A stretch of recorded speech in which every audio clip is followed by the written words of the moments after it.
In this episode of The Nation Speaks, Cuba. The pictures of mass pro-democracy protests stopped cold when the communist regime shut down the internet. But the fight for freedom has been ignited. And according to our three guests, there's no turning back, one way or another. A unified entity against the communist regime is usually irreversible. The Cuban people have had an awakening. They have a consciousness of change, and that is the most important thing. Are they going to listen to the people, or are they going to kill the people? We cannot expect so easily the opposition to be in power at all. It is a dream. In America Q&A, we ask, should the U.S. government take action to support the Cuban protesters? Of course, yes. I don't know. I feel like we should ask them. I think the U.S. needs to stay in the United States to take care of their own people. I really do. That's why everybody comes here. Everybody believes in us. Helicopter parents. Parents involved in every aspect of their child's life. It's gone from a meme to a cultural norm. Our guest, Lenore Skenazy, is leading a movement to try to change that. What is the impact on kids? They're doing the same thing the parents are doing. They're going to the very worst case scenario. What if somebody took me? Even when they're thinking of walking around a very safe and kind of boring suburb with a dog. And in our second America Q&A, we find out if people across the country think we have a problem with overparenting. Yeah, due to COVID. I think that depends. They can never get enough. I think they should be more protective. Yes. Yes, but I don't have kids myself. Hello and welcome to The Nation Speaks. I'm your host, Cindy Drucker. Just 90 miles off the coast of Florida, Cubans have suffered under a brutal communist dictatorship for the last 62 years. But on July 11th, something unexpected happened. People started taking to the streets en masse to protest the regime and demand freedom. Videos poured out of the island nation under the hashtag CubaSOS. That turned into a trickle after the internet went dark. Nonetheless, the protests have continued. We have three guests with us today who have been hoping for this day for a long time. They have their ears to the ground in Cuba and are here to share with us what's happening now and what could happen next. We are joined now by Orlando Gutierrez Boronat, coordinator of the Miami-based human rights organization Cuban Democratic Directorate and a member of the Assembly of the Cuban Resistance. Welcome. Thank you. Thank you. Glad to be here. And we also have with us Luis Zuñiga, a writer, former U.S. diplomat, and a former Cuban political prisoner for 19 years. Welcome. Thank you for the invitation. It's a pleasure to be with you. And Javier Larrondo, the president and founder of Prisoner Defender, a human rights organization, and welcome. Thank you very much for inviting me here. So, gentlemen, I'd like to start by getting a picture of what is happening in Cuba right now. We initially had a lot of pictures of mass protests on the streets, some violence, some arrests, but since the internet went dark on July 12th, I think it was, it's been harder to know what's happening. I know you all have your ears to the ground, so if you could give us a sense of what things look like today, maybe Orlando, you can start us off.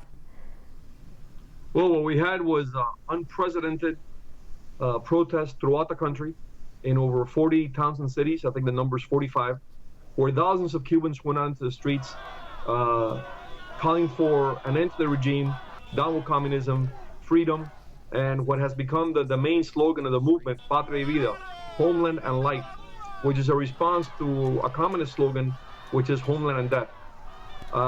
This movement is unprecedented because although since the beginning of the communist regime in 1959, there's been a great deal of resistance in Cuba, the regime has been able to isolate the different rebellions and control them. In this occasion, Cubans rose up almost as one against the regime following a demonstration in a small town outside Havana, San Antonio de los Baños, and throughout the country you had this wave of protests of Cubans peacefully demanding change in the country.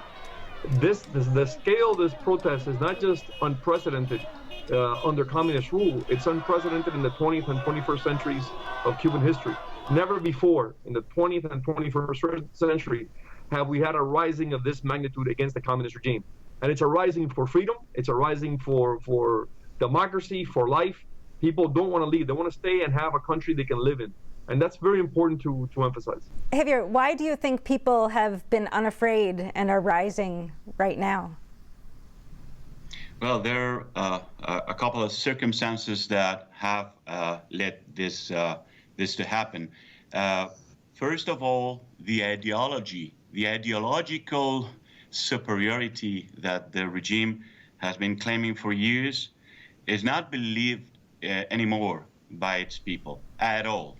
But the youth are against that. They don't believe anything the government says. Last year, they made some reforms, economic reforms, that mid-sized the acquisition power of Cubans directly by changing the value of money. That was made and interpreted by the people as taking their money from their pockets. So that made them very angry. The uprising of the movement San Isidro and all the things that have been happening were the early stages of this high rising of the people for freedom, and it encouraged somehow the people about it.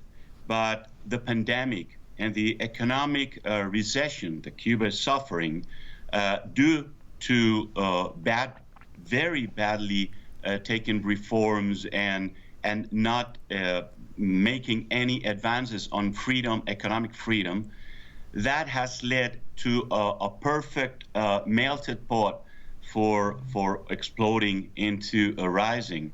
So it was to happen. And Luis, from what you're hearing on the ground, I know you all have your ears on the ground, but is this every element of society that's out on the streets? Is it being led by a particular group? Who's out there? No, it has been a social explosion, I can say, because it included all sectors of Cuban society. The issue is that we have a summary of problems that for years have been accumulating one on top of the other. The inability of the regime to solve the critical problems the country have that has been kept under control only by one factor: repression. And the new generation of Cubans, when they have looked at their parents and their grandparents and the life they have lived, they realize that they don't want that sort of life for them. And then if they didn't break the ties of the repression, they would not be able to change anything. The regime has no will to change. They have definitely stepped on the people, and now the people push up the boots, jump to the streets, and spoke for the first time in over 62 years, saying, we don't want anymore the communist regime.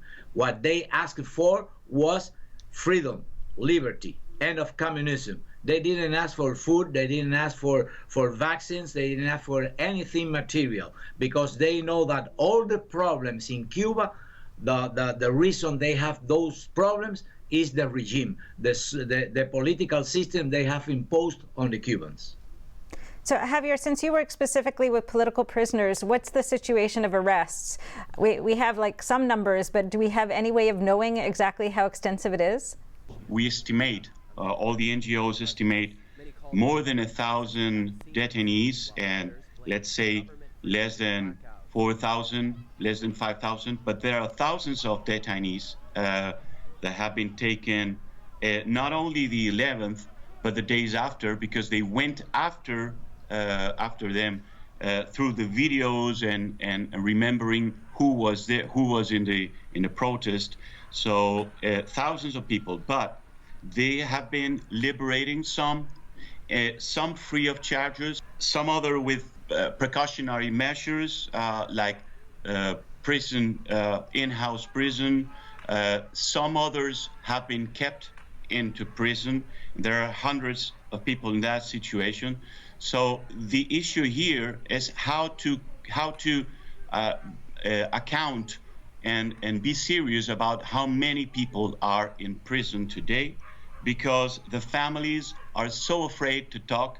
All of them systematically are being visited by the security of the state, threaten them, if they talk to organizations like Orlando's or mine or anyone, human rights organizations, they are so afraid that they started to talk to us, to tell us the detention, and then they said, hey, I cannot talk anymore.